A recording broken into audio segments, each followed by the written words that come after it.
Welcome. This is James Cox with the Martial Arts Lifestyle. This is our episode number 17. Today I have a special guest with me, Mr. Philip Nigro.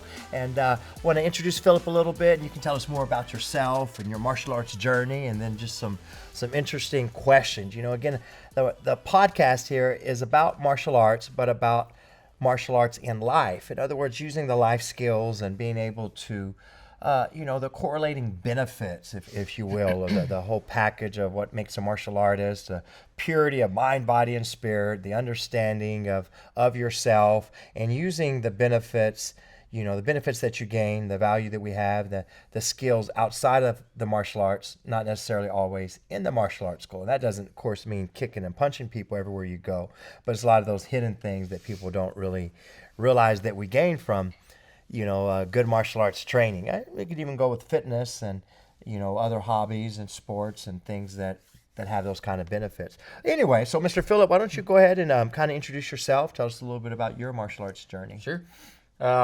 Philip Nigro, I'm 33 years old, originally from St. Louis, Missouri. It's a little bit far away from home. My martial arts journey started when I was about 7 years old. I was spending the night at a friend's house, woke up the next morning and we turned on the TV and there was a cartoon or anime called Dragon Ball Z on, and it's a pretty popular anime. They do a lot of martial arts, and afterwards my friend said, "Hey, my dad teaches Taekwondo." And I said, "Oh, what's that?" And he said, "Oh, it's kind of like what they're doing in the show," and all that stuff. And so I started training under my friend's dad, Mr. Paul Pernichero. Was in his basement. There was only 3 other students. It was a small class. He eventually moved on in his job, and so I ended up going to another studio in St. Louis called St. Louis Family Martial Arts. That was actually more like what Premier is. There was a lot of people, a lot of families, different age groups. Got my black belt there, and then when I went to college, I took a little bit of a hiatus, but always kind of tried to keep my basic stuff up as best as I could. And then now I'm here, and the rest is history. Yeah. So you're an instructor here. You're a student here. Wear several hats, and I think you're doing a great job. So Thank I you, appreciate you, and I appreciate you coming out and talking with us today. Man, it's crazy how people will start martial arts, and a lot of it, so many stories I get, is from Karate Kid, is from Ninja Turtles, Power Rangers, Taibo, UFC, and now, of course, there's Cobra Kai. That's a whole other podcast that we need to have sometime. Hey, me and Mr. Sifu will talk about Cobra Kai. Yeah, I'm kind of over it. But anyway, there's lots of things there we could talk about, pros and cons and this or that. But hey, it's good for business if there's subjects on martial arts. What could be bad for it, though, sometimes is when it's misinterpreted or misunderstood or whatever it may be. But let's talk as a student yourself, from then to now. What are your most vital takeaways is what I call it. The lessons learned that you have, not just on the mat, but really mainly off the mat, outside of the karate school, that you've benefited from. Well, like most children, I had a hard time sitting still and paying attention in school. And, I might not have joined martial arts for any of those underlying benefits, but certainly started to see an improvement, especially with my discipline, and really just and I carried that, what they call the tenets of Taekwondo, which is similar to what our rules of the black belt are, integrity, courtesy, self-control, indomitable spirit, discipline, all those good things that I took out with me out into the professional world, and applied them as best as I could in my everyday life, just to try to, almost like a second religion. And that, my grades improved when I was in school, when I was younger. And then when I didn't do martial arts, a lot of my problems then started to manifest into an anxiety, which a lot of people, I think my age, and even I see some children now have anxiety. So common. And they're afraid to get in front of other people. And, when I started as an instructor, I was kind of, and I haven't been doing it for very long. I've immersed myself in it. So it seems like longer, but, the anxiety of getting in front of a group of kids that don't know you can be tough sometimes. But Yeah, yeah. And then teaching, right? Yeah, On yes. top of that, man. Yeah. So to be able to, I mean, public speaking is still one of the world's top fears, right? And to be able to do that, I mean, even from this little podcast right now to standing in front of a group of people, teaching classes and seminars and doing videos and marketing, advertising, and things like that. That's so a lot of skills that were developed through your martial arts training that were able to cross over into your life, right? Yes, Yeah, sir. Yeah, no, that's good. And other benefits. So for yourself, and then what about for the students that you're teaching, currently and then in the past? Kids and adults are slightly different, but what benefits would you say that kids are getting the most from the classes you teach, as well as what are adults getting the most? I think kids, a lot of their problem comes again with confidence and anxiety. I feel like a lot of these kids, especially when they start getting into the 8 to 12 range, they feel like they need to have everything perfect. If they don't, then like even the white belts that come in, I think they just feel like they have to know it all already. So to see them kind of grow in that, and I think one of the students I had, one of my first days teaching at Wiley, she couldn't get this roundhouse kick down, and she started tearing up because she was the spotlight was kind of on her. And I told her, I said, you don't have to. We don't expect you to be a master or anything like that. And then towards the end of the class, we started working on the Kali stick 1 through 8 series, and when she when she got the steps right before class ended, she looked at her mom and she was like, "Yeah, I got it." Yeah. And she was just like, she just was really happy with herself that she was able to complete those basic steps, and that it was in the same day. It just really smile on her face. Yeah, just right? really that really was just kind of like, oh, this is what it's about, was that. Yeah, and it was exactly. that was one of my teacher moments, I guess, was. Yeah, no, I love that. We say progress is happiness. You can be doing something and failing and you're learning from all of that. But once there's progress, man, it's just success, it's happiness. And that's why it's important to have good instruction so that you're able to get progress. And then you see the results. The belts are what we call a built-in success cycle. To set the goal of going from white to yellow, orange, purple, blue, green, brown, red, black, and that you're happier, you're setting the goals to improve yourself, you see the progress. And it's a good thing that student, for instance, you were able to have a success before that class was over, because initially she was feeling failed. Yeah. And adults? What about Adults, the adults?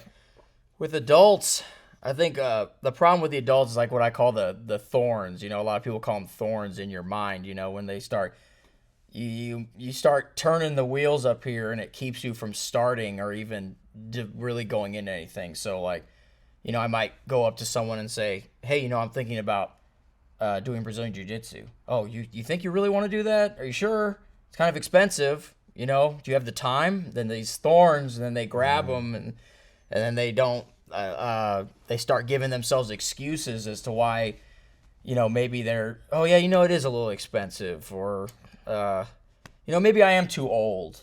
Maybe I am too out of shape to do that. And then that's just with adults. I just see, kind of still the same. It's like a confidence thing, but more of they don't want to look silly in front of maybe people who are younger than them or other adults their age. But also just, I mean, I'm no different. I always tell myself I'm gonna eat better, and then I leave here and oh man, I'll start tomorrow. I have to go cook everything, and so I go. Like you said, you gave me those Whataburger coupons. I was like, I got these coupons, That's funny. Yeah, I like the whole thing, the thorns, and I think we all tend to fall into listening to the wrong things, the negativity, and finding those things that become your agreements that stop you, right? And yeah, I just got to overcome it, man. Nothing better than just doing it. Yes, sir. You talk yourself out of something all day. You can justify the reasons not to, can't do, won't do. Like you said, lots of excuses and reasons instead of just diving in and going with it. Yeah. As an instructor, you're seeing benefits that you're able to give to your students. Well, what about yourself? I know through my years of teaching, that's the ultimate lesson. Mm-hmm. Teaching is the ultimate lesson.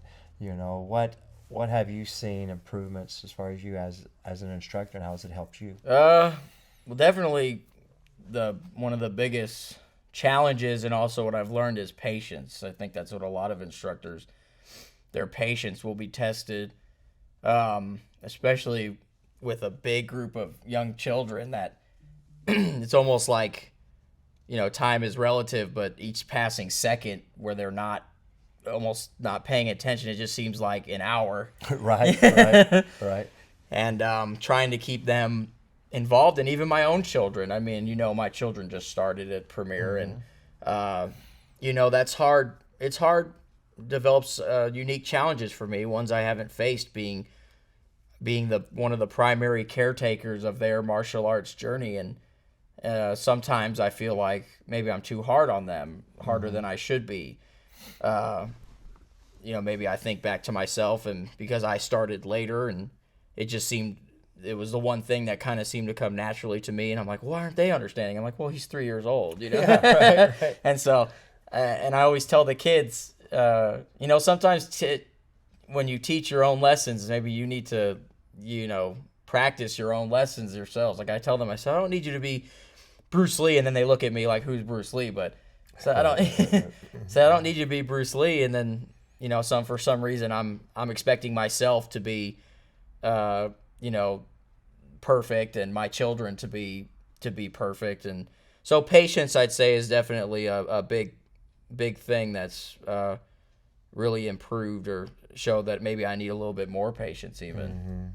Mm-hmm. Yeah, it's like practicing what you preach. Mm-hmm. Yeah, teaching your own kids. I mean, all my kids did martial arts, the whole time they were here and able to. And there were times, I was really focused on being prepared for that, because that was a big part of my legacy, is to give my children something that I had, that I knew that was valuable and that was life-changing for me, so that I could give them lessons in life as well through the martial arts. And just try to separate that when we were on the mat and I was teaching them, I wasn't dad. I was the instructor, and trying to not teach them differently, because it is easier to be hard on your own kids, of course, what you do privately with some extra training is different. But yeah, definitely, teaching is to relearn, man, from the physical moves. How many times have you taught a front kick or a cover block or a takedown? So you get to teach it over and over, and the more you get to teach it, the better you get at it. And then you start learning as an instructor as well, kind of like what you're saying.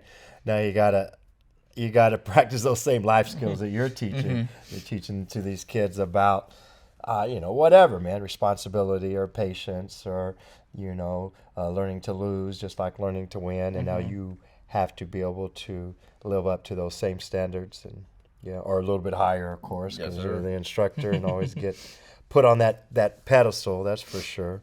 Well, that's cool, man. Well, what if anything that you're doing? People procrastinate a lot, right? They put things off. They're reluctant to try it.